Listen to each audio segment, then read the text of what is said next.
Special thanks to Jenny for agreeing to facilitate this masterclass for us.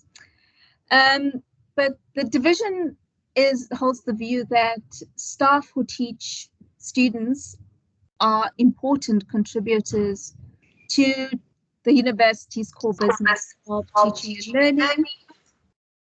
Oh, I can hear an echo.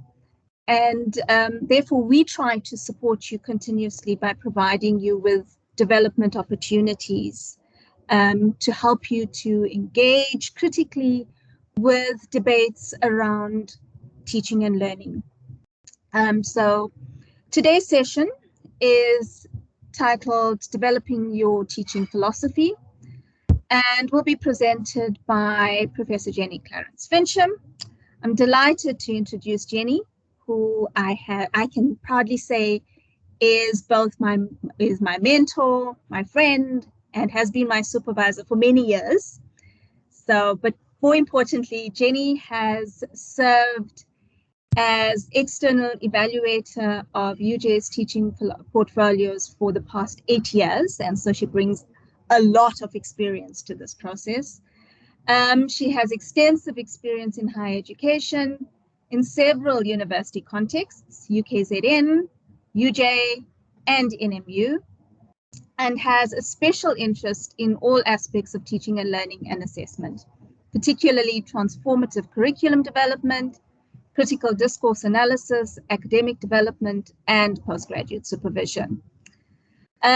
This, in addition to a long-held passion for working with both students and staff, and many of you here may have experienced her workshops in staff development as well, means that she brings a special set of insights and experience to her role, which she considers to be one of the most rewarding aspects of her work, one which offers her both the opportunity to contribute and learn. Her presentation for this session, Prof. Clarence Fincham will focus largely on what she has learned through reading a number of teaching philosophy statements written by UJ staff, all of which had something unique to say, which spoke directly to their ability and willingness of academics to respond in dynamic and innovative ways to the excitement and challenge of working in a rapidly changing 21st century African university. So with that, I'm going to hand over to Jenny. Jen, over to you.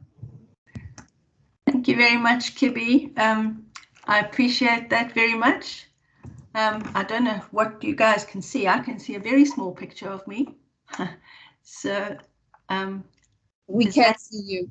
Can you see me? Good, good. Yes, thank you so much for inviting me to do this workshop. I must say, my association with UJ has been a very, very happy one. So it's really a pleasure to be here. Before I tell you what we're going to be doing today in terms of a program, I'd like to just spend a little bit of time before I share my screen just to talk about what I'm hoping to achieve this morning, and something of the methodology we're going to be using. So if anybody's sitting in this room feeling a little bit anxious about writing a portfolio, or a philosophy rather, you're in good company and you're in the right place, I hope. Because really, although I'm hoping that everybody's going to be able to take something away from this, even those of you who've written a philosophy statement, who've refined it over the years, this is really targeted at people who haven't done this before. So I'm assuming that many of you are either just starting to write your philosophy statements or that you haven't done anything about it as yet. So the aim by the end of the session is to, I hope you will all go away with what looks like a skeleton, starting to fill in a skeleton, the beginnings of a draft of your philosophy statement.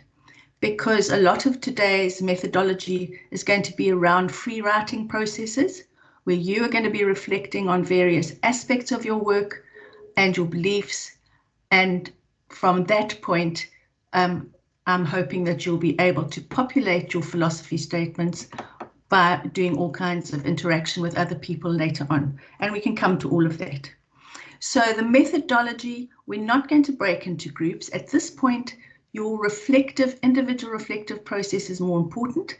So the group work is going to be done, group work in inverted commas in a way, but the collaborative consensual work or the sharing of ideas is going to be done. Sorry? Can you hear me? We can. Oh, sorry, I thought somebody was trying to say something to me. It's going to be done via something called a Jamboard, which I think Megan is going to explain to you later on. It's a very simple tool to use. You will have already seen there's a link in the chat, but we will come to that when we need it. So what I'd like to do is to keep it as informal as possible. Please feel free. This is a smaller group than I'd anticipated, which is in some ways very nice. It means that we might have more time for discussion and sharing in plenaries, and certainly lots of room for questions. Please don't hesitate to interrupt, to contribute at whichever point you like. I have left space at the end of this program for questions, but it may or may not happen in that way. As all of you will know, teaching is about being adaptable, and we may need to put the questions in somewhere else, and I'm very happy to be flexible. So just first of all then, what you'll be doing today is probably listening a little bit more to me than I usually do, but some input from me, several writing tasks, and 3 excursions onto the Jamboard. So with that, let me share my screen.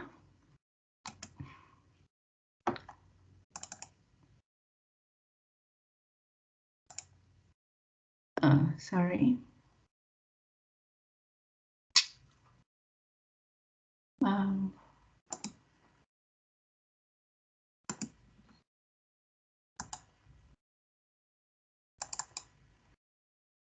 Can everybody see that? Yes. Yes, we can. Yes, thanks. Yes, we can. Yes. Thank you. Right, I'm just trying to put it into slideshow mode. All right. Okay, we're not going to dwell too long on this slide, except to ask you to just look quickly at that image in the bottom left-hand corner. And the first point we need to make about a teaching philosophy is that it takes place over time. It will grow slowly, and we will certainly talk about how we think this might happen going forward. But that's the first thing that I just want to highlight at this point. It's not something that you can do 2 weeks before you put in for teaching promotion, for personal promotion. It is something that one needs to be thinking about a lot over time and in different ways. So today then we've done the welcome and introduction. I've talked to you about the process. I'm going to ask you in a minute to share with us your first thoughts. Then we're going to have a look at teaching philosophy, why we write it, the power of storytelling. We're going to focus on transformative reflective practice, and then look at components of your philosophy, the structure, the content. Then I'm going to give you some practical examples of a few aspects of it, just for you to think about. We'll end with a checklist and I hope a question and answer session. So the first thing I'd like you to do is to write down just the first word, phrase, or sentence that comes into your mind when you know you've got to write a teaching philosophy. What do you think? What do you feel? What's it about?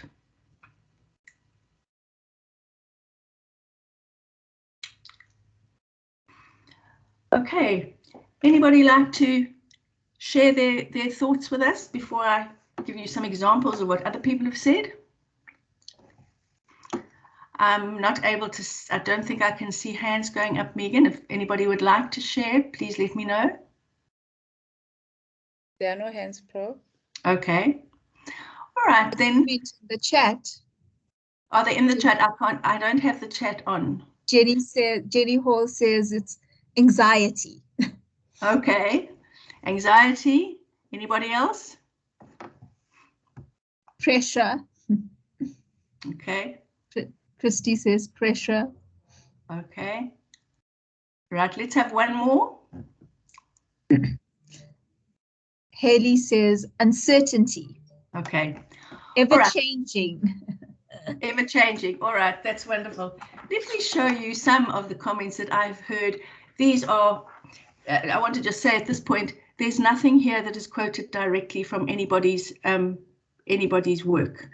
The examples I'm giving you are what I remember, what I've actually constructed for this workshop. So I just wanted to make that quite clear. But this is the kind of thing. There's your anxiety and uncertainty right in the middle. It actually is exactly what everybody probably should be thinking, because it's something that's new, it's unfamiliar, it can be very enjoyable. But here's something. I've been teaching for 20 years. I don't need to do this now. Somebody else said, I don't have a teaching philosophy. I do what I do and it works. Somebody else, I'm a scientist, not a philosopher. We don't write philosophies. Here's somebody who feels excited at the thought. This is my chance to share my ideas with my colleagues. This is an interesting opportunity to develop. What? This is something I do every day. I could have some fun writing about it. I feel quite paralyzed. Where do I start? So those are the kinds of things that it is quite normal to be feeling. It's quite common for people to say, listen, I don't even have a philosophy. I don't know what you're talking about. So there are a lot of people who, as you see from this next slide, they pride themselves on being first-rate instructors. Okay? They know they don't recognize the need to collect information for the evaluation of teaching, much less write a philosophy statement. So what we need to remember, if we think about learning to be at UJ, we talk about it in relation to our students mostly, but actually we are all learning to be. We're learning to be teachers, we're learning to adapt to different situations, we're learning to go online under huge pressure, we're learning to write teaching philosophies. So this quote from Leibovitz is an interesting one. Master teachers are not born, they become. They become primarily by developing a habit of mind, a way of looking critically at the work they do, by developing the courage to recognize faults, and by struggling to improve. So I think that needs to be our starting point. We are all in a process of becoming, whether we've had 5 or 10 or 15 or 50 years experience, there is always something new to learn. We talk about lifelong learning in our learners, but less often in ourselves, although I'm sure we believe it for ourselves. So for today, I want to focus on learning to be at UJ, but in this case, learning to be a teacher. All right, let's start off by talking a little bit about what your teaching philosophy is not. And I think this might be going to the heart of what scares people. Your philosophy is not a document which tries to be grand, opaque, and esoteric. That just makes it confusing to both you and your reader. So it shouldn't be full of scholarly names, theories, and ideas which are sort of shoved in at the last minute to make you look knowledgeable, but are not really linked to your teaching practice. So, okay, so we don't want to run around trying to find books in the library about teaching and learning, trying to read Dewey at the last minute, trying to understand what Vygotsky is saying, looking at all sorts of theories and wondering what to do with them. So there has to be a different way. So if we look here, let's look at some questions. We need to ask ourselves, where do our views about learning come from? They don't just come out of the blue. They probably come partly and often sadly from our school experience. But we need to just focus in on where they come from. Are they well considered? Have they been tested? Question, isn't my experience enough? I've got lots of experience, it all works. Your experience is very, very important. I know what I'm doing works. Are other ideas more important than mine? Maybe, but maybe not. I don't think they're more important, but they are important because the teaching portfolio as a whole, and the philosophy statement in particular, it's a scholarly project. So academic conventions do need to apply. So when I say don't fill it up with scholarly ideas, it doesn't mean ignore the literature. It means be careful not to pad your work, your philosophy statement, with ideas that are very new to you and that you haven't yet used. I've seen many philosophy statements, and sometimes one finds reference to 4 or 5 teaching theories, all written down in 2 paragraphs, and a claim by the writer that actually we're using a combination of all these things, but one gets a very strong impression that there's not a huge amount of internalization or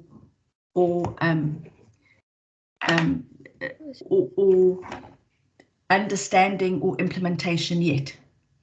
So what I think we need to do is to stand back and to say, okay, experience alone is not as rich by itself as linking to the theory. So it is important to draw on seasoned scholars, and the theory helps you to position yourself in a debate. It helps you to ground your work. Sorry, have I stopped sharing my screen? Can you see my screen? We can still see your screen. Okay, but I've lost it. I don't know where it's gone. Okay, well, let me just keep going because I can quite easily talk about this without my notes. I'll find them in a minute. But it's actually quite important to ground yourself in the literature, and it's equally important not to become over-dependent on the theory. So the really important thing about this is to use the literature, find it, go carefully with it to start with. You will deepen it over time. Remember the image on your title page? It will deepen over time. And what you need to do is to start quite slowly. We're going to come to all of this just now, but I'm just trying to find a place at the beginning to say, don't be nervous. You don't have to write a thesis in your philosophy statement. You don't have to know everything there is to know about teaching and learning. What you do need to do is to refer to it when it can help you, when it can help you place yourself in the literature, when it can help you place yourself as a teaching and learning scholar. So what I want to do now is I'm sorry, I need to just stop sharing this and share again. I don't know what's happened here, but I can't see my screen and I want to be able to see it. There we are. Is it back? It is back. Yes, it's back, Prof. Okay. So what we need to do then is to think about what a teaching philosophy is. In a minute, I'm going to ask you to think about why we do it. But let's just have a look. A teaching philosophy means those things that we hold true about our students. It's about a process of teaching. It's about what we should be doing to teach well. And there's nothing as complex and unpredictable as teaching to say that it shouldn't be done without thinking about it. It's about thinking, it's about reflecting, it's about seeing what others have thought and said, as well as actually doing it. And then your teaching philosophy develops. All right, so it's a narrative description. It includes the rationale for your teaching methods. It's seen as a place to voice holistic views of the teaching process, including one's thoughts about definitions and interaction between learning and teaching, perceptions of the teacher and student's role, and goals. All right, so your teaching philosophy statement. It's going to talk about who you are and where you come from. It's going to talk about what you do. And please, there's no one size fits all here. Everybody's going to write it differently. Everybody's going to write it in a different order, perhaps. Everybody's going to take a different entry point. but there are some things that need to go in. When I say it's about what you do, it is not at this point about how many modules you teach, how many lessons a week you have, what you've done exactly in the department with regards to materials development. That comes later, I'll show you. But it is about your discipline. What does your discipline require you to do as a teacher? What is it? What are the requirements? It's very different if you're a teacher of chemistry from if you're a teacher of philosophy, or if you're a teacher in health science, in nursing or social work. You're talking about a different set of disciplinary expectations, and that must have a huge impact on what you do and how you do it and why you do it. So the key question that we need to ask in the philosophy statement is who and what and how and what the scholars say, but it is fundamentally about why. So you say students better learn in small groups. Students must be put into, or students must sit and listen to me as I talk behind the lectern. Why do you do that? Does it work? What's the rationale? At which point is it okay to instruct instead of discuss? At which point is it better to put students into groups rather than have them working in pairs or individually? So these are the questions that we are concerned with this morning. All right, so finally, and I'm going to stop talking in a minute, but how does it fit in? It really is a bit of a jigsaw puzzle, and often, and I remember saying, talking about philosophy statements, I'm really finding I have to mine this one to look for the philosophy. That is not what you want to have your evaluator say. You want to have the teaching philosophy clear, all right? It's a framework. It's a lens for the rest of the portfolio. So it does need, although it needs to be in evidence throughout the portfolio, at the beginning it needs to stand as a philosophy statement and then fit into your account of your practice, your leadership in the department, the recognition of students through student and peer evaluation. There's nothing to stop you putting a student comment into your philosophy if it shows that your philosophy is being reflected in what your students say. That's fine. But it does need to stand as a very clear positioning of you as a teacher at the beginning. If your evaluator has to go through it and say, oh, here's a philosophy, and here's a philosophy, it doesn't mean it's going to be thrown out, but it does mean we're going to come back and say, restructure, look for better coherence, everything. By the way, if you want to know anything about what goes on in that TPAC committee, please feel free to ask. There are no secrets about it. I'd love to share it with you because sometimes it's helpful to know what the people on the other side who are reading your portfolios do and think. Okay, so I want you to this is a Jamboard exercise. It is the first one. We're going to work on the Jamboard.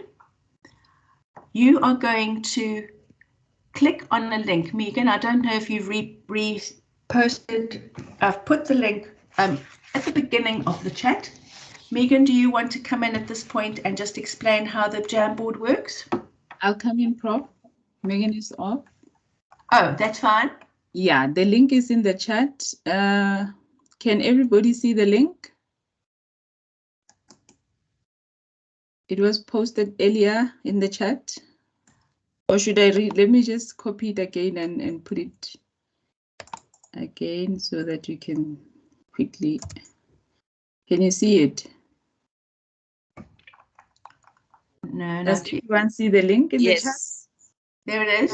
Yes, you can see it. Thank You're you. going to click on the link and then I'm going to share my screen to demonstrate how it's going to work. Can I share my screen, Prof? Yes, that's fine. Please go ahead. Okay.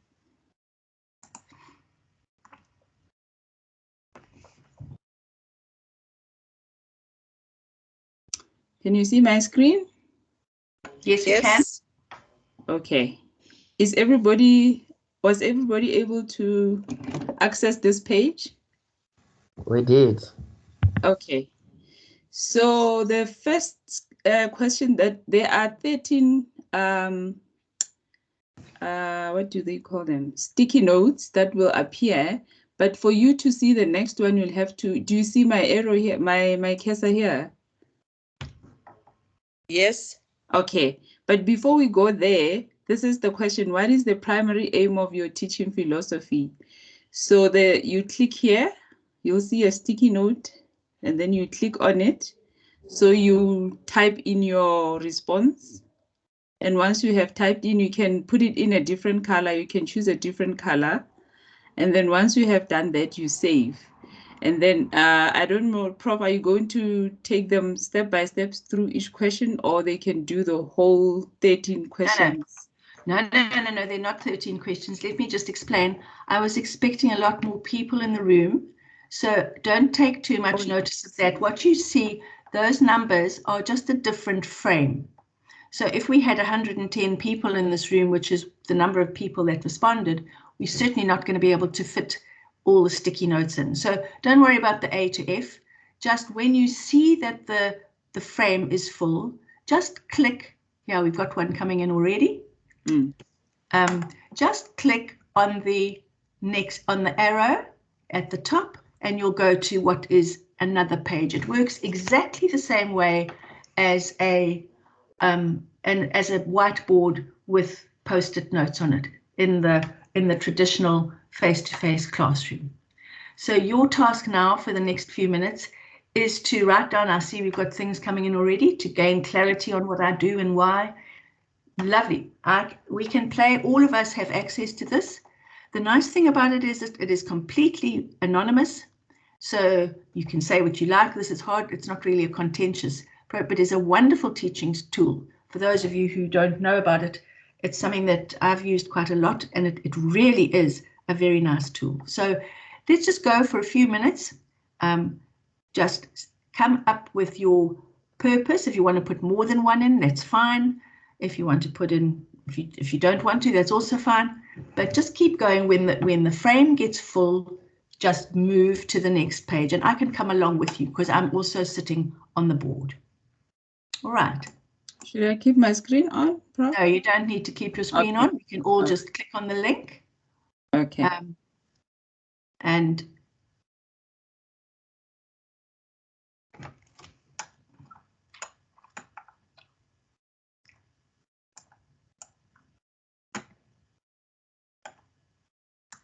is everybody in the board?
Okay, for those of you who would like to, you're welcome to move on to the second page, but I think we've probably got just about what we need here.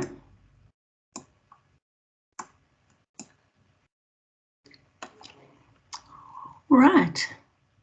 Anybody still wanting to put something else on? There is time. All right, so what we've got here is a really nice collection of your thoughts about the purpose of philosophies. For those of you who want to, we will use this at the end to evaluate the workshop a little bit. But for now, what we're talking about is why do it? We know what it is. We know what it is now. We know it's a collection. It's a thoughtful, reflective account of why we do what we do. But the reason for it is very varied. And if you look on the board, you will see somebody says it's a self-reflection on my teaching journey. Quite a few of you say it's to improve my teaching practice. It certainly will improve it to the extent that it will give you a clear set of principles that you can work by. It's like a barometer. Rather than rushing into a classroom, as we've all done, thinking, whew, how am I going to fill up the 40 minutes today? I'm a bit unprepared and I better put the students into groups and give them something to talk about. It gives you a much more principled way of doing things. It helps you, as another one says, to understand myself and my students.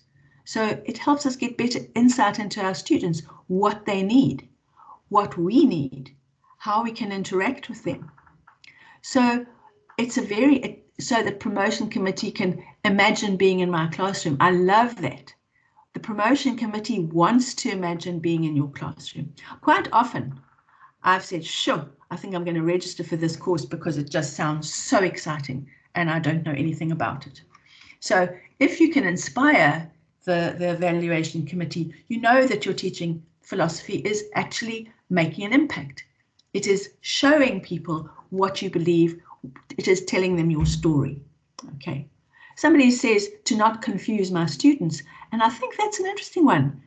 It's not one I would have thought of, but it's certainly, you don't want to confuse your students by doing a different thing every day and asking them to do different things and having different learning outcomes every 5 minutes because you're not quite sure what you are doing. The philosophy statement helps you to become surer. It will not, it's a living document.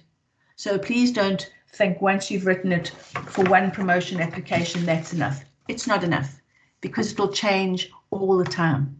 So it's a living document. It is something that will grow and that will change and that will deepen. So it doesn't sort of close off once you've written the first one. And you will see as you go on exactly what I mean by that. All right, I'm going to close my board and I'm going to share my screen, I hope.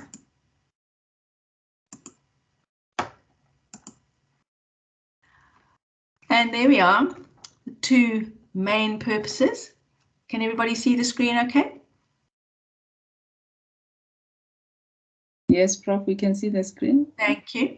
Yes. All right, so here in summary is what I think, what I came up with thinking about this, and I think you've said all of it in one way or another on your Jamboard. So it explains your context and it provides a lens through which your readers can understand the rest of your portfolio. I love the comment, it helps the evaluation committee come into my classroom, and you'll see why I like that in a minute. It tells your personal teaching story. It identifies your values. There was lots about values and beliefs on the board. And yes, it identifies your values and beliefs about teaching. It illustrates your understanding of how students learn. And again, that's going to vary from discipline to discipline. Don't be frightened of saying, sometimes I teach in a very traditional way, because our students need what we call epistemological access. They need access to the discipline. And so it's really very, very important for them to get the knowledge that they need, to be taught the stuff. Sometimes people interpret learning to be as only application, but learning to be is not only application. It is knowing the knowledge and knowing what to do with it, how to become a disciplinary expert in your field. So if it is engineering, for example, engineering needs a lot of foundational knowledge. And sometimes it's not a bad idea to tell your students stuff and then ask them to apply. There's different ways of doing it, but often people get a little bit nervous of saying, sometimes I use a traditional method. It's not a good idea always to use a traditional method, I promise you, but sometimes it has a very, very important place. Right, so it's linked closely to your teaching practice, but it is separate from it. I've already mentioned that. It provides evidence of engagement and transformational reflective practice. And it identifies changes in practice over time, and it is grounded in the literature. So that is some of the purposes. You might find other very different ones, but I think we've more or less captured most of the things that were on the board in this list. And later on, when you get this presentation, you can certainly add to things and edit and use it as you see fit. Okay, so now I want you to think about your context. And I'd like you to write down 3 contextual factors which impact on your teaching. What are the things that shape what you do?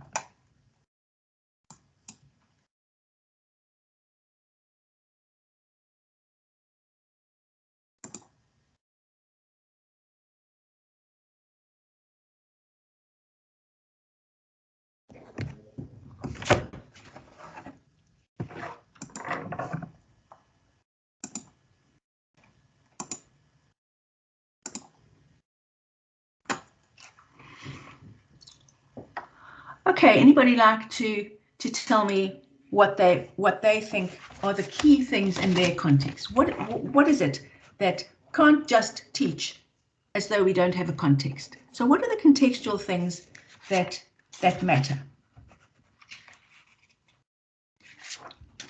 Anybody like to either put something into the chat or to tell me?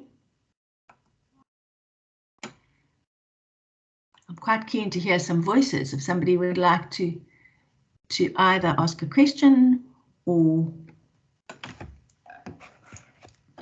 share some ideas with us. I'm relying on my colleagues to watch the chat, please. Kabi?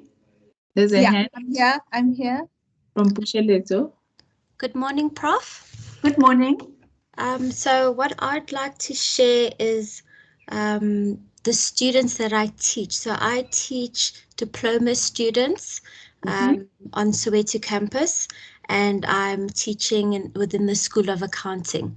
So in terms of the contextual factor which impacts on my teaching, teaching diploma students is very different to teaching degree students. So I need to make sure that the way that I teach will help them understand the work. So it's very, I really need to be cognizant of the fact that it's first year and second year students who are doing a diploma and not a degree. And I need to pitch it at a level where they will understand what I'm trying to explain to them. Absolutely. That's a lovely example. Thank you. So just to carry on with that a little bit, how do you get to know your students? Well, through engagement. So one of my primary focuses is to get them to engage so that I know where they are. If I don't get feedback from them, then it's difficult for me to understand what it is that they are struggling with.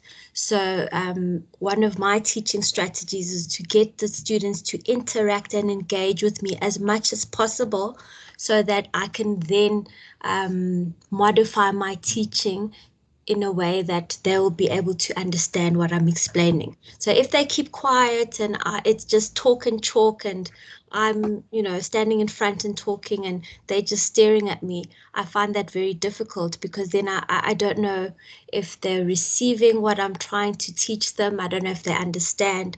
So engagement is very important for me. Okay, Okay, and then understanding how students learn, isn't it?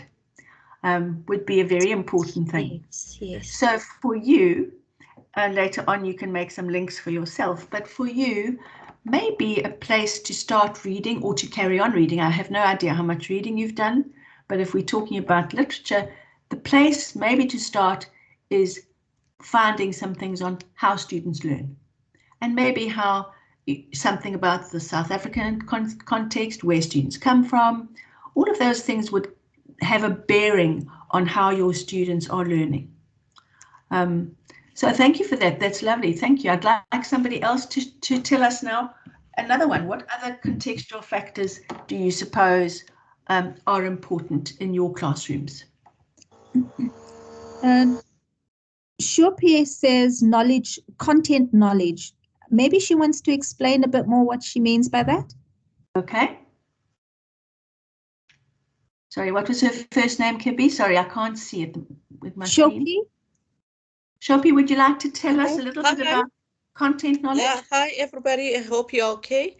I just wanted to say, when you are a lecturer, you should know your content, knowledgeable, the area. You just don't walk into a classroom and say, today I'm going to lecture, teach you maths, and yet you are not knowledgeable in that area. So as lecturers, I strongly feel that we need to have a deep knowledge of the subject matter, and also to be able to communicate the content, whatever we're going to lecture to our students. Let us be, let's communicate that information effectively to our students.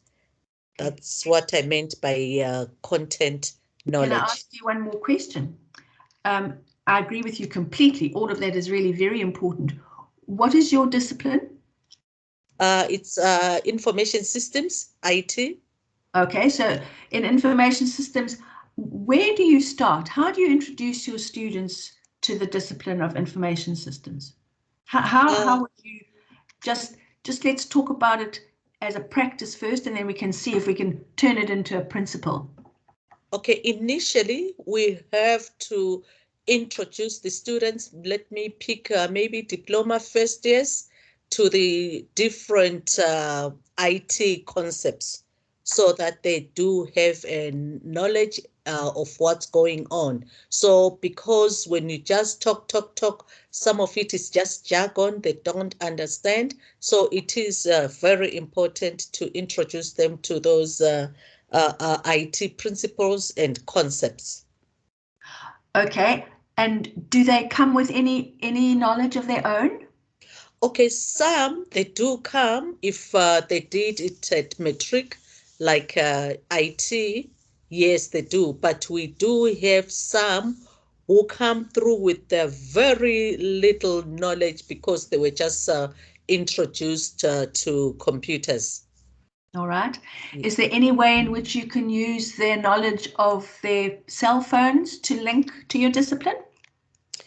Yes, because with IT, remember, this is a dynamic area. So we need to ensure that at the end of the day, all the students are at the same level. So we need to introduce them to all those different devices, their smartphones, laptops, etc., etc. Okay. I think the point I'm trying to make, and I'm sure you know, and you do it all the time, but it's very important, as we're trying to do here this morning, is to actually start with what you know, what the students know in this case. What do they already know? Because that turns into a very important principle of engagement with students. If you start with something that's recognizable, that they can recognize, and that you can validate, that is quite an important principle of teaching and learning, that can serve you very well going forward. If the students know that you value what they bring, that you are respectful of their experience, that will help you transition them into the much more complex world of information systems. Thank you very much. Have we got? Can we do one more before I move on? Anybody else? There's a hand from Ingrid. Ingrid? Hi, yes, good morning, everybody. So my students are marketing and retail students, and I teach them financial accounting and management accounting. So I have to be very cognizant of the fact that some of them come with very preconceived ideas about not being good at maths, about being afraid of numbers, and so I have to be very gentle in my approach, and very caring and supportive in the way that I introduce them to it, and turn it into something fun, and I have to scaffold it, the activities very carefully, so that I'm starting from where they are and their knowledge, and also make it more exciting, because they're not going to sit there for an hour and work on a problem. So that's a great challenge for me, to always make it relevant to them and engaging for and fun for them, so that learning becomes a social activity that they're all engaged in. And now, of course, that's quite difficult to do online. Yeah, well, that's really interesting, because yes, I must say I haven't done any teaching online except these few things like this, and I find it's difficult to engage and see and talk and know people. But you're actually focusing on some very important principles here. I don't know if you've written a philosophy statement or not, but sitting in there of what you've just said is a set of really very nice things. You know, engagement, the importance of a classroom which is supportive, where students feel safe, especially in the context of something like mathematics, linking it to things that are relevant to students. A lot of the debates around decontextualization and other things at the moment have to do with the fact that the university seems to be quite an unfriendly, alienating place, where students don't find purchase and they don't find relevance in what they're doing and why they are here. So to offer them a space which talks very fundamentally about belonging and the right to belong is an important process and an important move towards, in a sense, decolonizing your classroom. So thank you for that. That's really very interesting. And thank you to all of you. You've really raised some very, very interesting points. And if you look here, you will see that quite a lot of these things have come up, perhaps not in quite the same way. But if you look, student diversity is certainly one. And of course, you're going to look, if you look at the nature of the qualification, at its purpose, at the student body, you must deal with student diversity, where our students come from, how do they learn, what do they feel, how best would it be to introduce them to strange and unfamiliar concepts. So student diversity is really important. Disciplinary requirements we've already talked about. Students, you need to know your stuff. You need to be able to transmit in one way or another the epistemological knowledge, the knowledge that our students need in order to become mobile in their disciplines, in order to move around as fully fledged members. Remember, they are really entering into a new disciplinary domain when you teach them. Our job is to induct them so fully into it that they feel fluent. It's like learning another language. Somebody said yesterday, it's quite interesting, over time, my students just started talking as if they were so familiar with the concepts. Well, of course they will, because they're learning the language of information studies or marketing or financial management or accounting or whatever the case may be. So you've got your disciplinary requirements, you've got curriculum transformation, which we talk about a lot. How do you transform your curriculum so it is relevant to the students? How do you meet the requirements of COVID? How do you interact online? How can we do it better? And then, of course, social justice, decolonization is at the heart of what we're doing. I've just mentioned the huge importance of validating what our students bring into the classroom, of creating space that is inclusive and that level socially just. And then, of course, power relations always exist between us and our students. To what extent do you use your authority? To what extent, and then bigger than that, the global south, where do we sit? Which teaching sources do you use? Have you got teaching resources that are generated and written within the South African or African context? They're not always easily available, but they are around. We tend to draw from the north, even now. But that is changing, and changing for the good, I think. Okay, so now, bearing in mind your context, I'm going to ask you to do some writing. And I'm going to give you about 10 minutes, and either on your computers or on paper, I don't mind how you do it, I want you to just think about these questions. What are the 5 most important characteristics of good teaching? How does your discipline affect the way in which you teach? We've already had some of this come up. Have you considered decolonizing your teaching? I mean, many people, quite justifiably, are still putting their feet into the decolonizing pool. It's not an easy thing to just suddenly understand and do. There's so many ways of understanding what it might mean. So have you thought about that? And if so, how? And then think about 2 challenges you faced in your classroom. Describe how you felt about the problem and what you did to solve it. There are quite a lot of questions in there. You certainly won't do justice to all of them fully in only 10 minutes. But make notes, do it in bullet points, do it however you like. Just do it. Don't think about it too much. Nobody's going to mark it. Nobody's going to come near it with a red pen. So it's very much yours. Who are you? Let's just start. That's what we're starting to explore here.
All right, colleagues.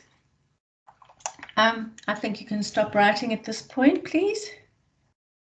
And what I want to say before we start, I'm going to ask you to share some of your ideas. But what you've got in front of you now is the beginning of your philosophy.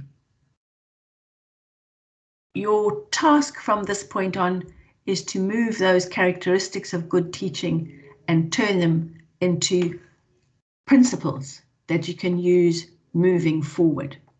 But let's just have a look together. I'm not going to share my screen. I want to be able to see some hands and see the chat. So let's just look together at some of the insights that you have brought to this. I see I have a hand, Dingy, and then Jenny. Please go ahead. Sorry, that's me.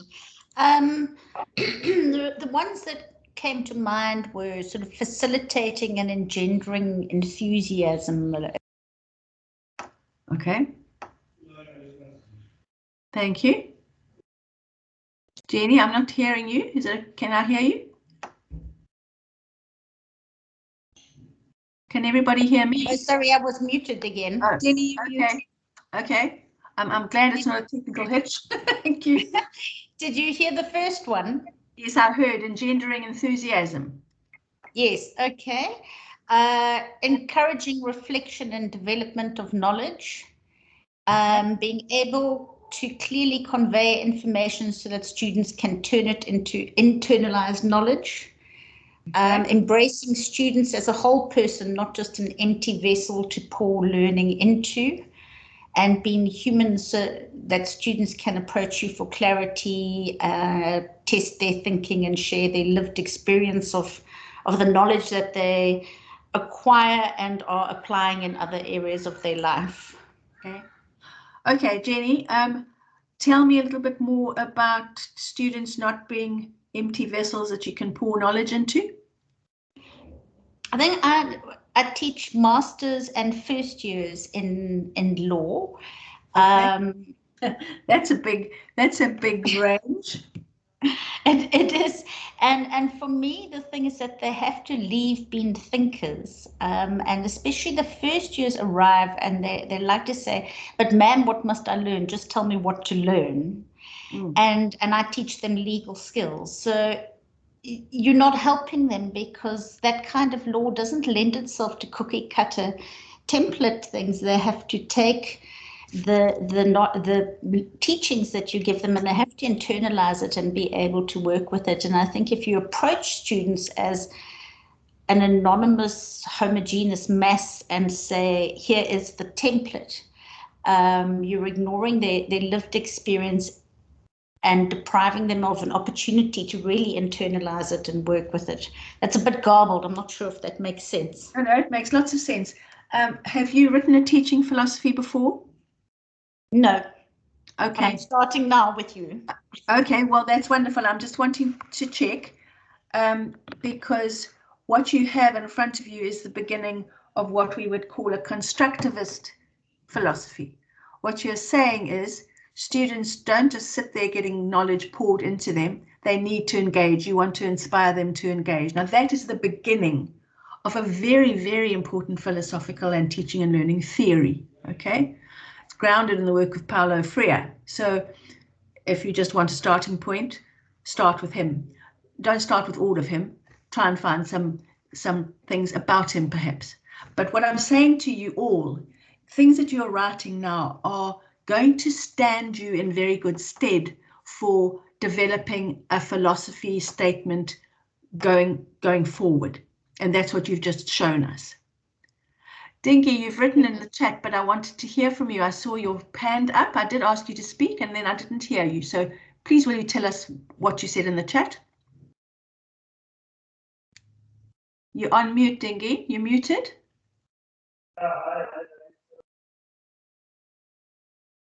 Thank you. Please feel free to talk to.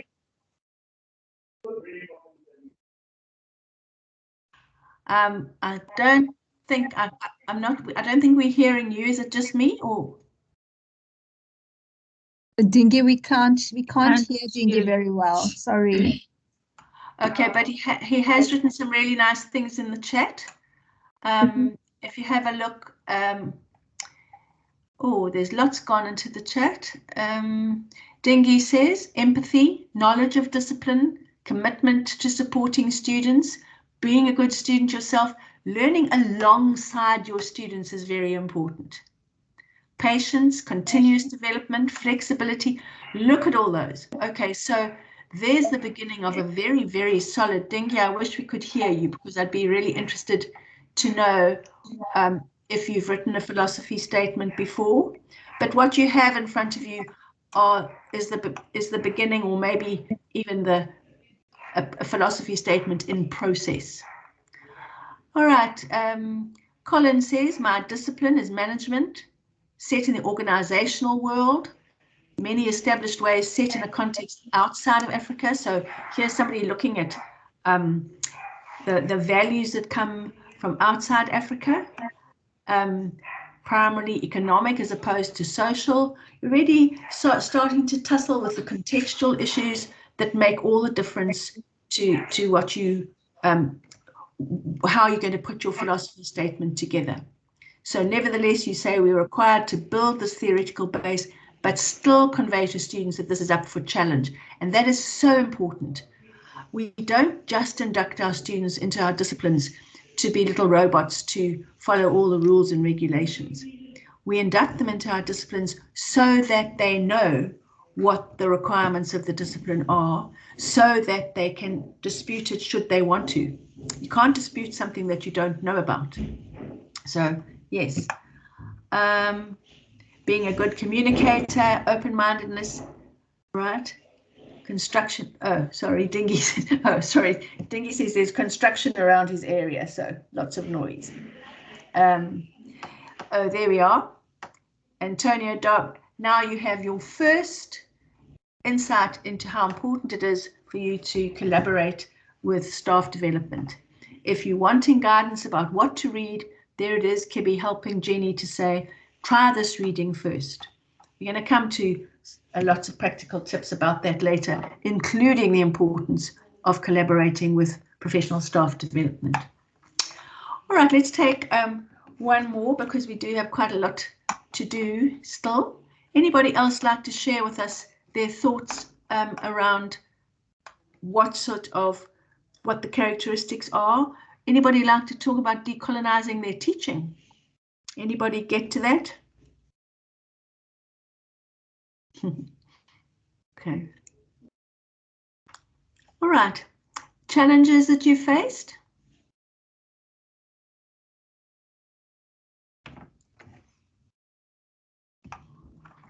Right, so I hope that you're going to be able to take what you've written there, as well as other things you're going to write a little bit later, and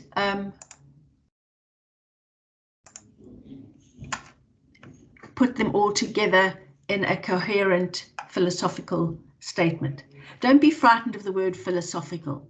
In teaching and learning in this context, it means thoughtful and intentional and informed by literature, by practice, by beliefs.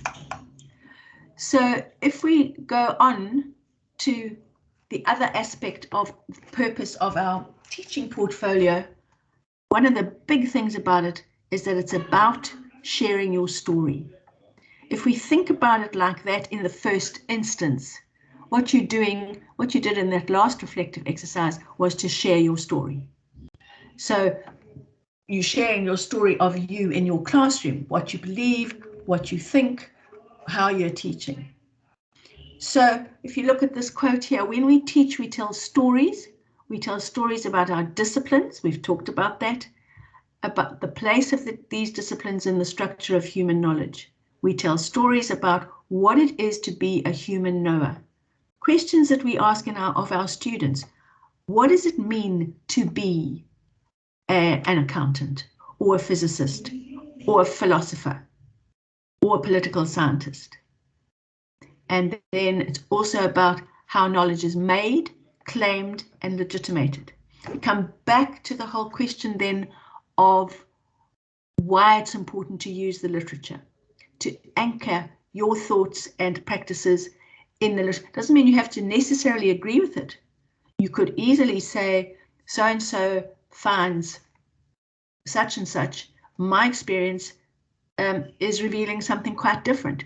Nothing wrong with that whatsoever. So it's not only to support what you say, it's mostly that usually, but it is also to dispute what the scholars are saying. Don't forget, when we're reading literature, we are speaking back to the people. We're entering into a conversation with our sources. We are talking to them. So what I want you to do now is to think about what shaped your journey into the higher education classroom. How did your upbringing, your childhood experiences, previous learning encounters, role model teachers, whatever might have shaped your beliefs about teaching and learning. This is who I am, and this is where I come from. I'm going to give you a few minutes to add to your initial thoughts about characteristics of good teaching. Where do you come from? What's your starting point? Oh, I don't know what's happening here.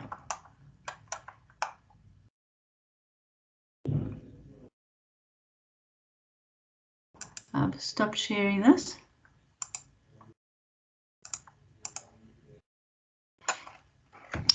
All right, I'm just going to give you 3 or 4 minutes to do that, and then we'll come back into our plenary again.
Thank you for Freya, Kibi.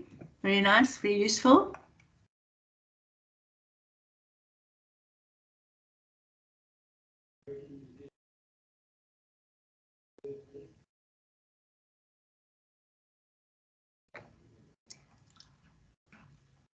All right, colleagues, you can stop writing now.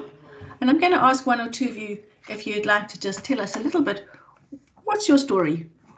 What brought you into higher education and what are you doing here?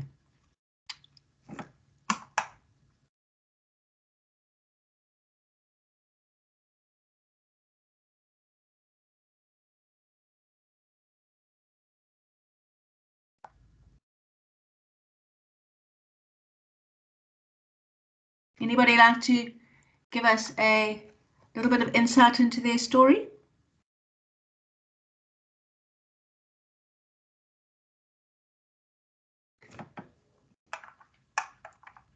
Can you all hear me? We can hear you, Prof. Okay, I'm just making sure I'm not talking to myself. It's quite fine. Is there anyone in the room who'd like to share their story? What brought you to higher education? All right, there's no compunction to share at all. So use it if you need it, use it if you want to. But now I want you to do something else. We're going to go back onto the Jamboard. Jenny, there's a hand. Rocky. Okay, thank you, Rocky. Please go ahead. Okay, morning there. Sorry? Rocky. I'm not sure what is happening. You've got your hands up. Yes. Can you hear me?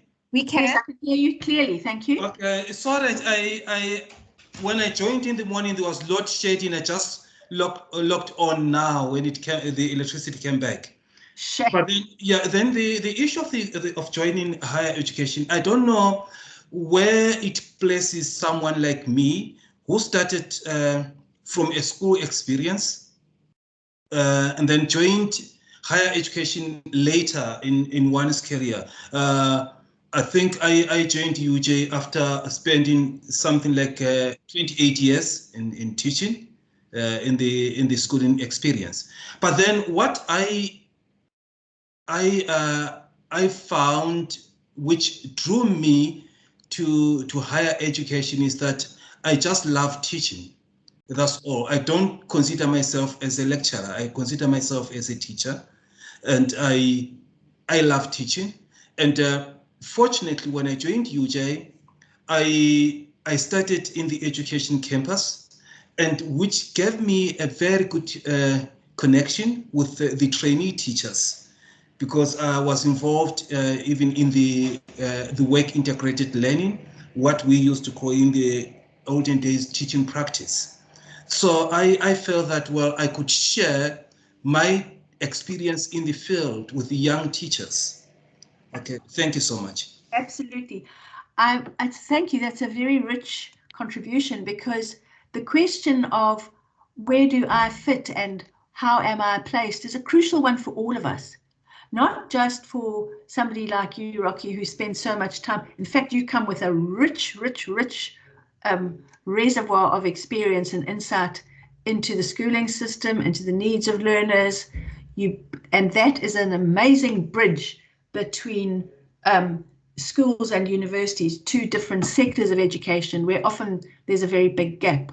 So for you to be connecting with trainee teachers with the insights that you have coming from two directions now, both from your school experience and from education. So that would make a really interesting, we're going to talk about how important the introduction is a little bit later, but give some thought to using that positionality as a possible introductory entry point of your philosophy. The introduction, as you'll see just now, is very important. All right, is there anybody else? I can't see any other hands. There's no other hand. Okay. All right, so what I want you to do now, colleagues, is to have a look into your classroom. Somebody said earlier, it helps the evaluation committee imagine your classroom. Well, it certainly does that.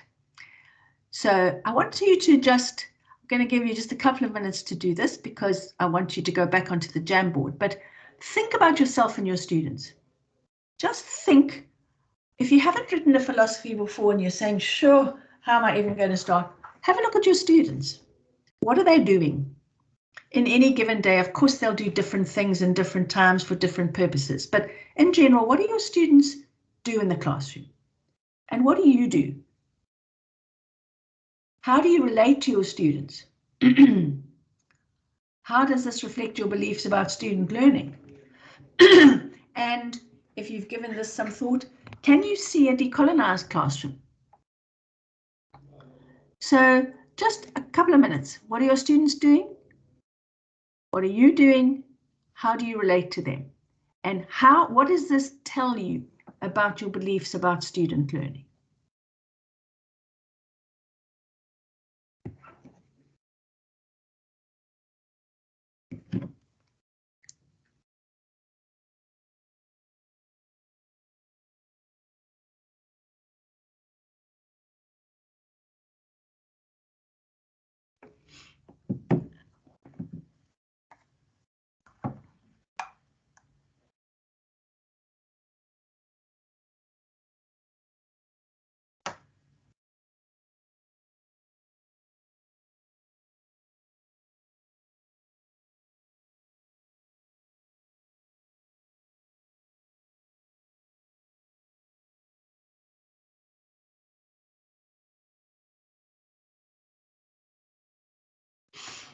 All right.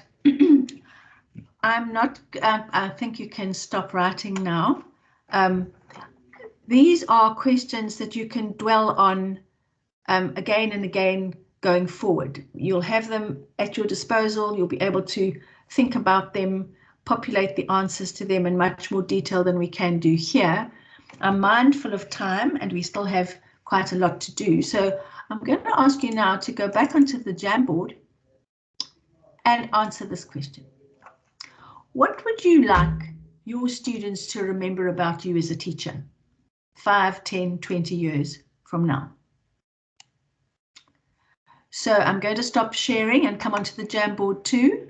Please use that same link. Angie, if we need to repost it, maybe you could put it up in the chat again so we don't have to go miles away to look for it. I just posted it, Prof. Thank you very much.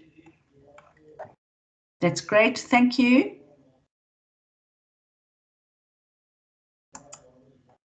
I'm going onto the board.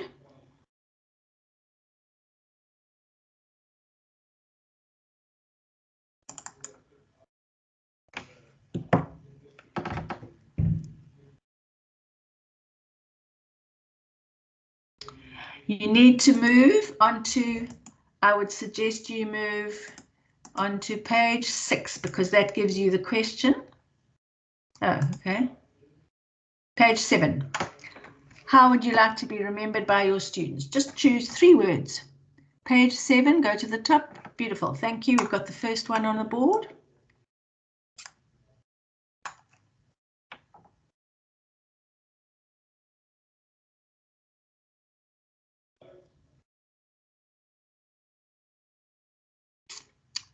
Please come on to page 7, colleagues. That's it. Thank you.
Right. Quite a few on here. These Jamboard screens frames, by the way, I will save as PDFs and send them through to the office so you can have them and see what other people think. Got some really interesting insights here. Please keep posting.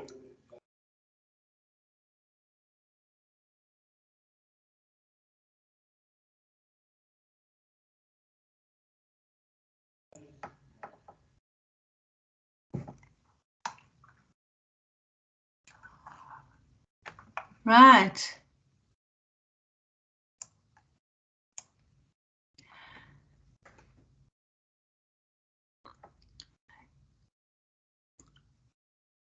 Interesting, very interesting variations here. Was an agent of change in my life, helped me change. Here's some people interested in wanting to bring about change.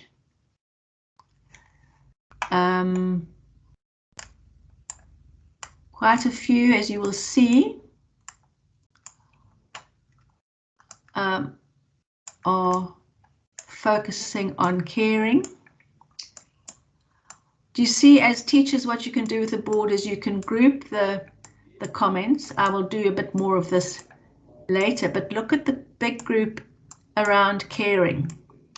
Now, for those of you who are not aware of it, there is something called a pedagogy of care. And again, I'm quite sure if you go into the library shelves, if you talk to Kibby, there's a lot that you can read about that. I will show you a little bit more about how to work with the literature later on. But if you see how they will group, so we've got people, and there's also interesting, making me believe in myself. Passionate, great communicator, principal, was an agent of change.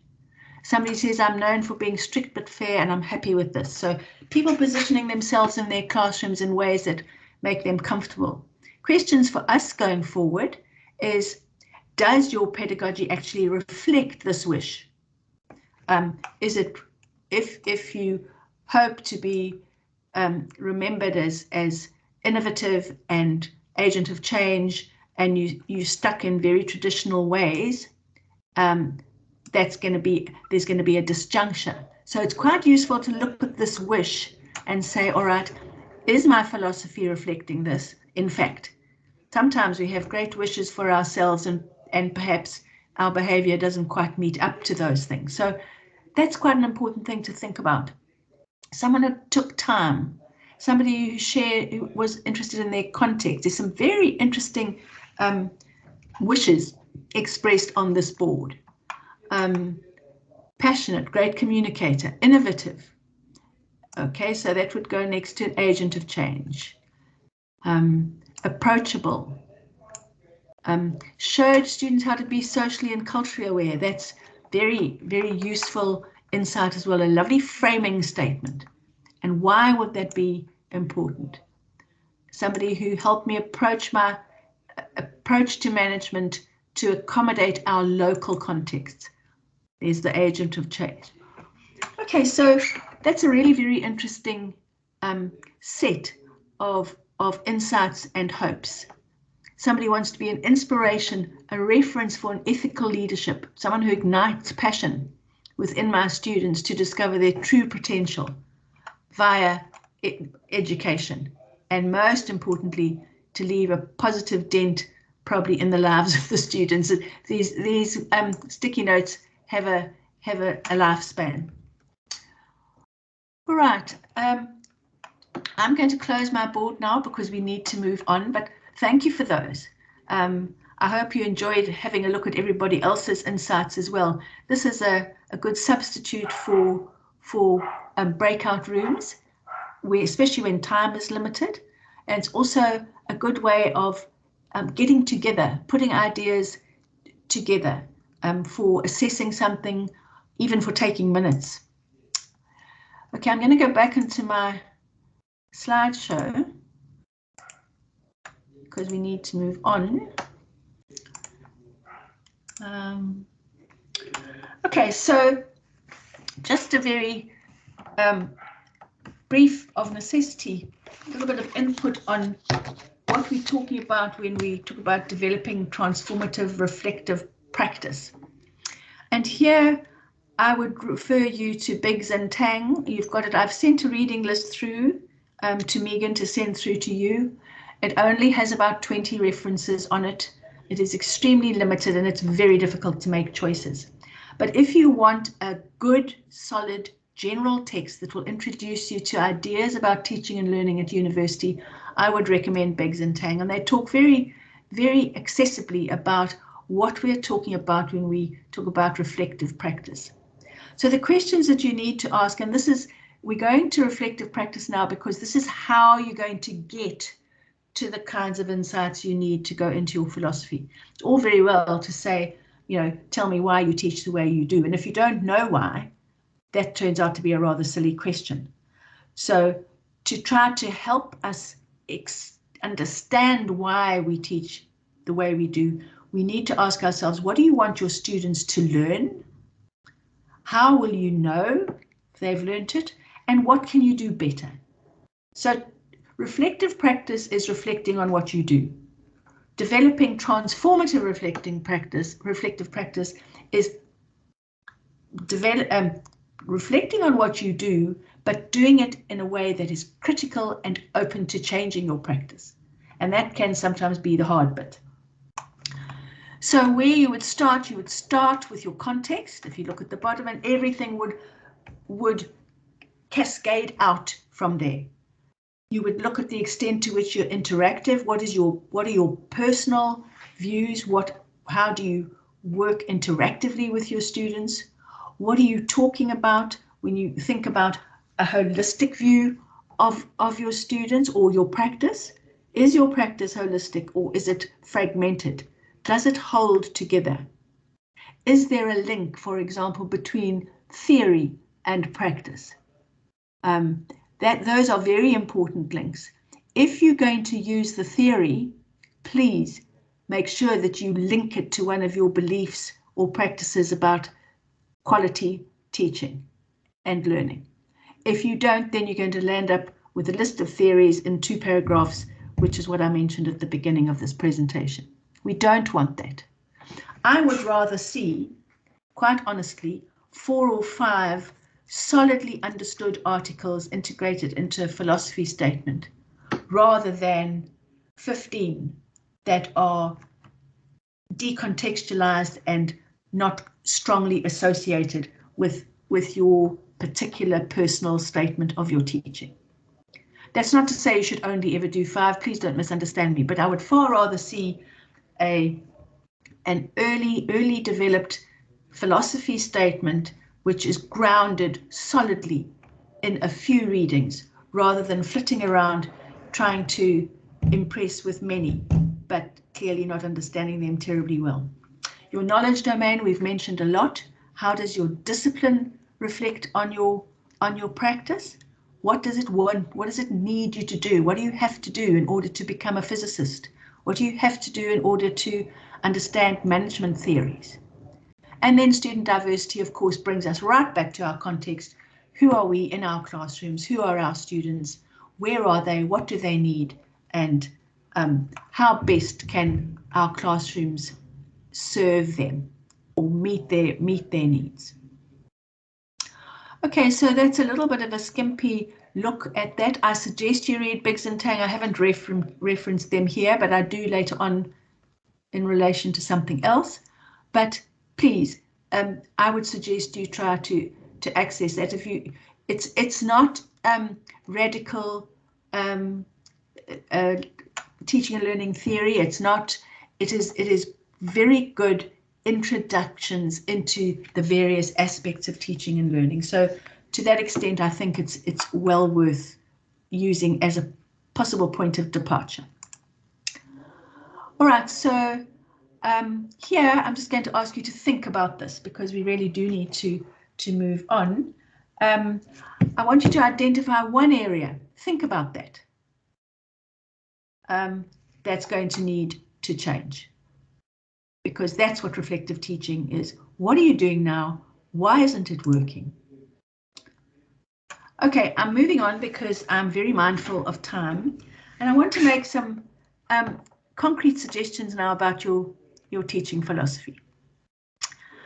It's quite important to get the tone of the thing right. Please use the first person. Even those of you in science who think it is a crime against nature to use the first person in the teaching philosophy, it is not. So please talk about yourself. This is who I am. Avoid technical language and use broadly applicable language and concepts. Sometimes, of course, you do have to use technical language because you're referring to a particular theory. But as far as possible, try to avoid too much opaque technical language. And then try to identify critical incidents in the formation of a philosophy of teaching. Right. So the general features of your teaching portfolio, and again, we've mentioned all of these, so I don't need to dwell on it too long. You need a good introduction. I'm going to come to that. It needs to be reflective and personal.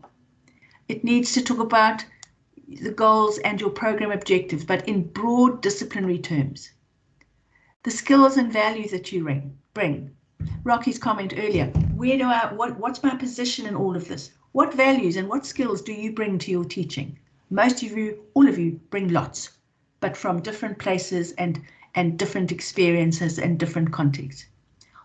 What about your beliefs about student learning? What about your commitment to the practice of teaching?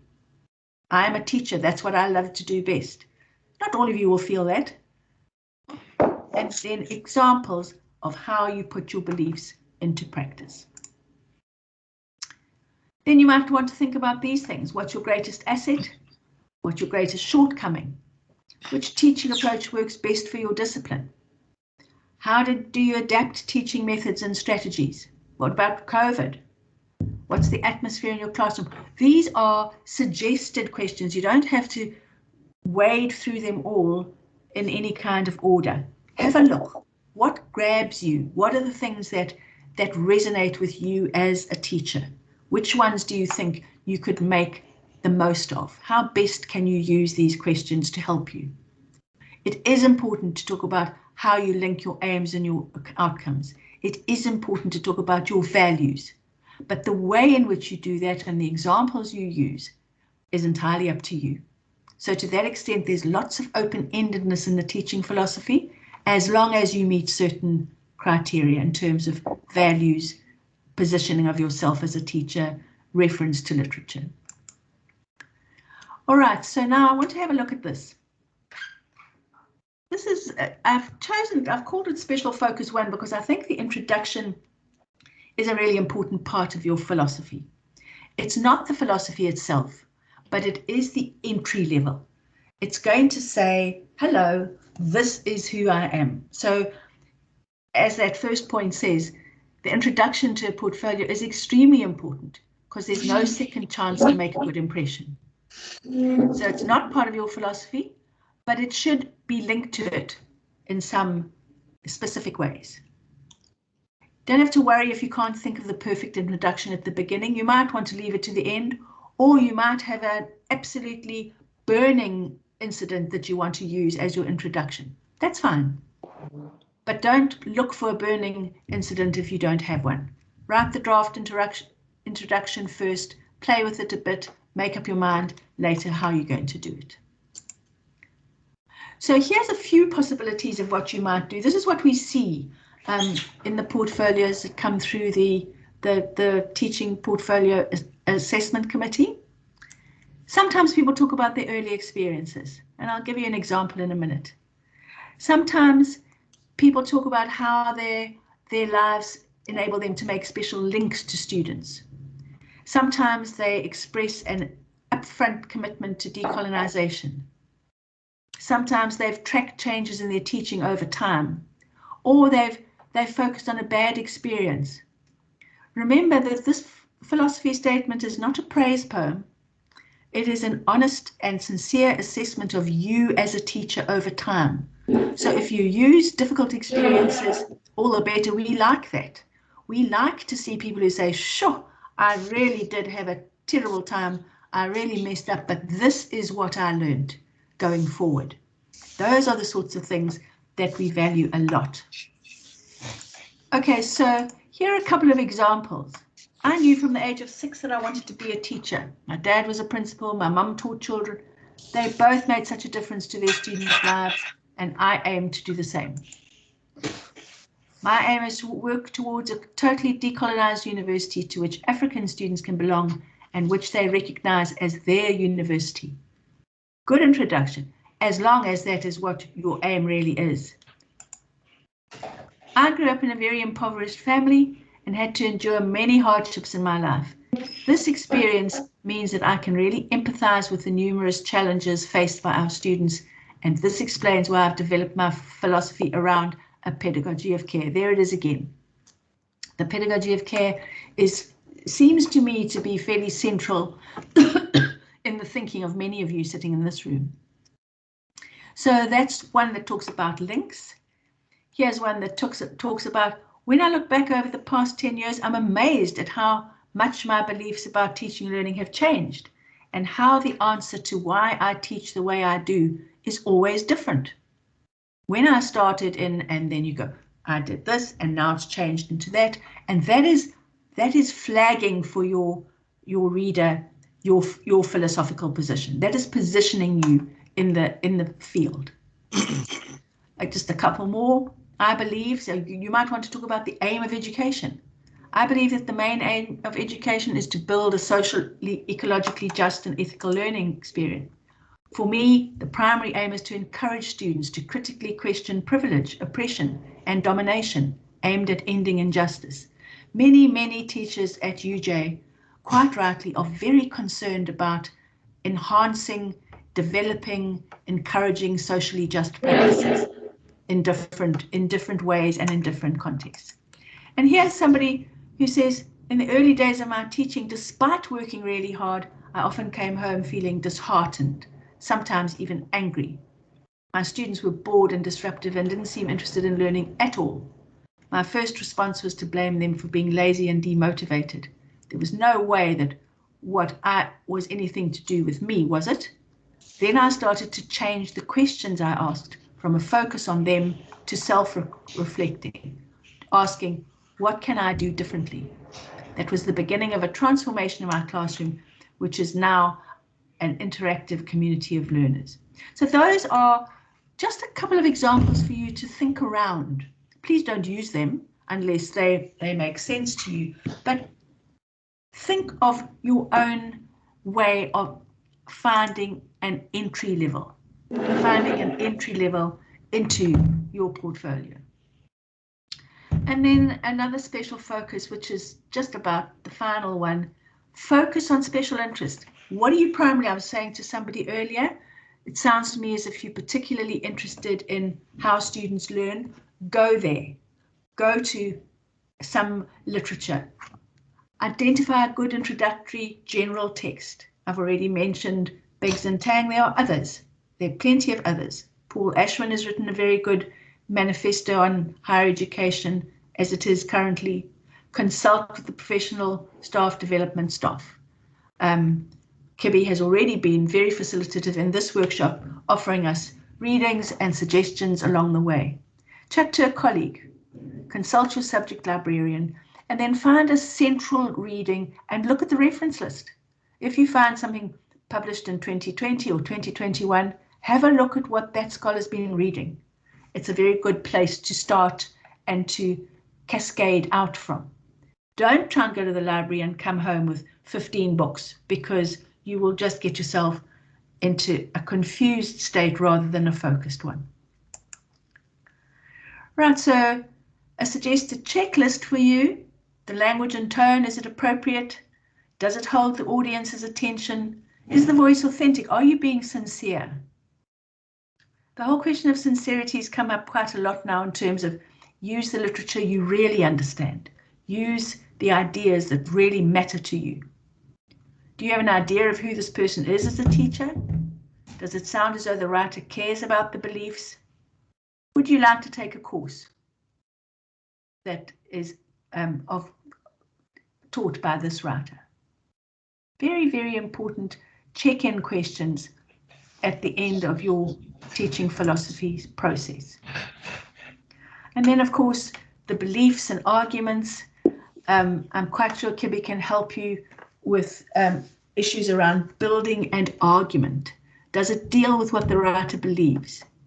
Does it detail why the beliefs are held? We've talked about all of this. These are just kind of summarizing statements that you're going to ask back. When you've written it, speak back to your philosophy. Is it doing all of these things? If not, is that intentional? If not, do you need to change something? Are the beliefs grounded in the writer's discipline? Are the beliefs claims supported by evidence, examples, etc.? And finally, I want you to go back into the Jamboard. I'm going to stop presenting, but this is your final task. I want you to go into the Jamboard and write down one thing that you will take away from this presentation. If you've got more, of course, put them in, but write down at least one thing that you would take away from our time together this morning. Once we've done that, I'm going to open for questions, and then we will go home. Thank you.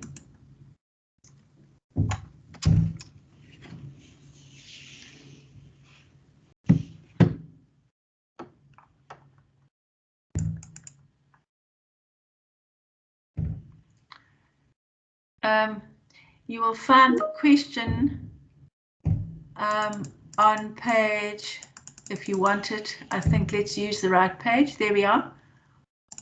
Page 11.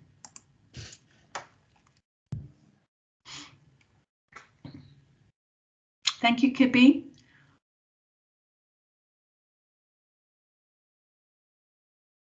Everybody on page 11?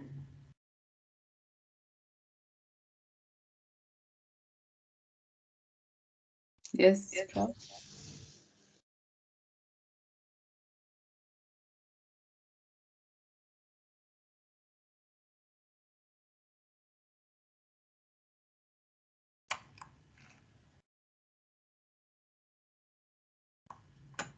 Here's the first one come up. Thank you.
All right.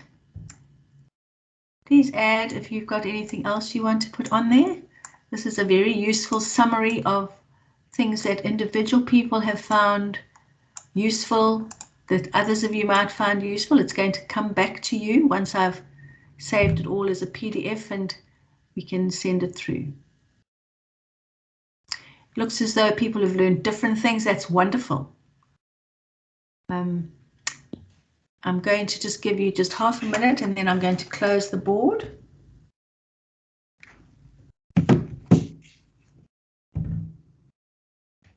Well, I can close my board. You can stay on it for as long as you like, actually. The joy of it is that it's an open-ended thing. Everybody can edit. You can close it if you don't want students to fiddle with what you're saying, but it's an open-ended, interactive possibility.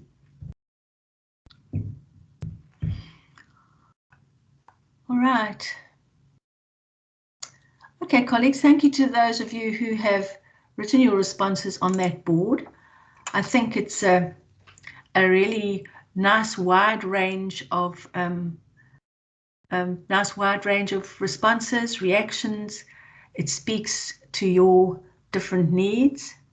And I think it really does reflect a range of experiences and insights that have come through so strongly in this group.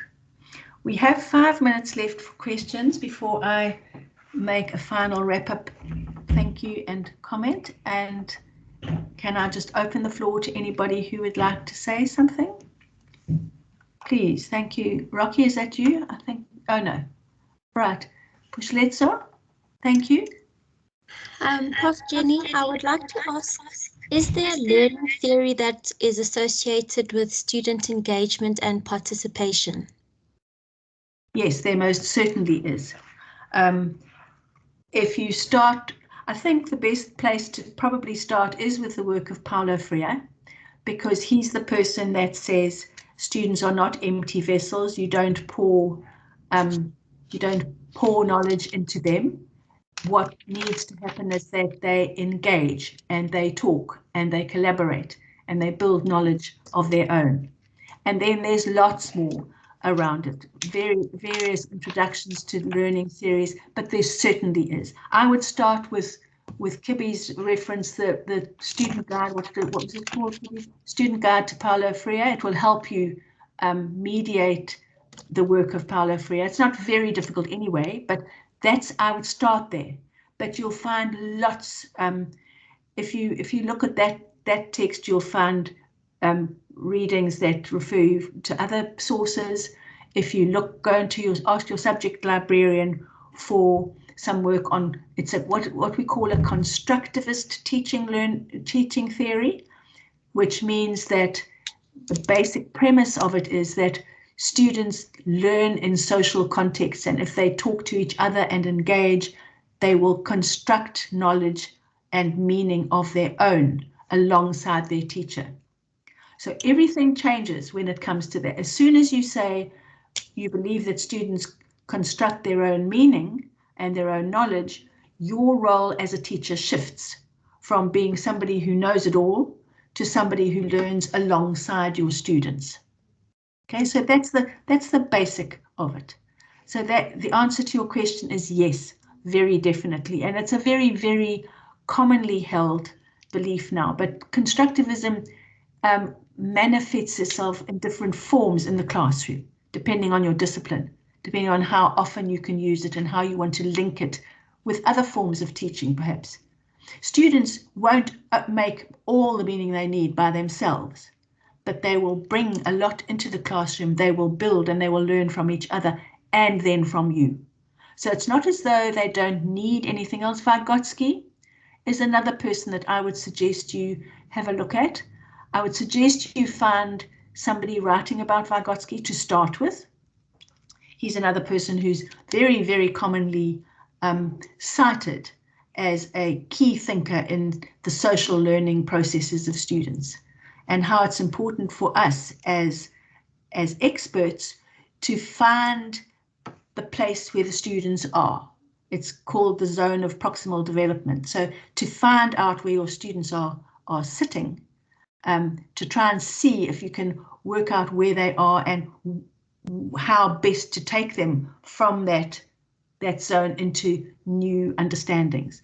But I can't go into that now, but the answer to your question is absolutely yes. Yes. Kibby, did you want to say something? Yes, please. If you, I've actually put a link in the chat on learning theories. It's actually called the Hotel Project, but what you will see there is a diagram. When you click on the link, you will go to a diagram. I think I've shared this before at other workshops as well. Yes. Yeah. And what on the outside of it's arranged in concentric circles almost. But on the outside, you will have some value statements, some principles. And then if you look at, if you look through that and see which value statement actually resonates with you and go into the circle, you will actually see which learning theories best apply to those value statements. It's quite a useful way to think about how you want to locate yourself as a starting point. But look at that, and I'm very happy to discuss it with you if you want to talk it through. Yeah, thanks, Kibby.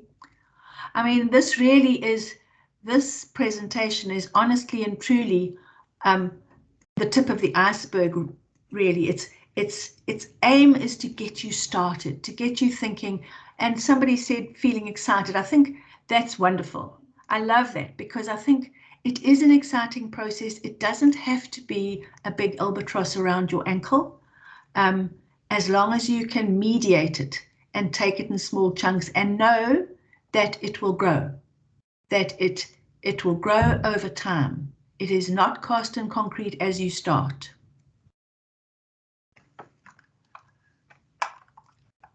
All right, has anybody else got another question? We have a little bit of time, like 1 minute. Colin, did you want to say something? No? Okay. All right, colleagues, I just want to end this by thanking you all for participation. I hope you enjoyed it as much as I did. I also want to thank my colleague, Joy Alexander, for helping me with the presentation, giving me lots of feedback, helping me with the slides. Collaboration is a key principle of good pedagogy, but it actually makes you quite vulnerable. So remember that when you hand your stuff over to somebody else to look at and critique, it can be very daunting, and working with Joy has not been any different for either of us. So it works whether you've been in education for a long time or whether you have been just for a little while. Don't be frightened. You will feel that you open your up. It's not easy to open yourself up to criticism, but thank you very much, everybody. I'm sorry about the load shedding, but it's been a lovely time for me. I hope you've enjoyed it too. Thank you. Thanks, Kibby. Thank you, Jenny. Thank you so much. And it was really valuable. And I'm sure this has got people on the right journey, on their journey towards developing their philosophy. Excuse me. Thanks very much, Jenny. And thank you, everybody, for joining us this morning. Okay. Bye-bye. Bye-bye.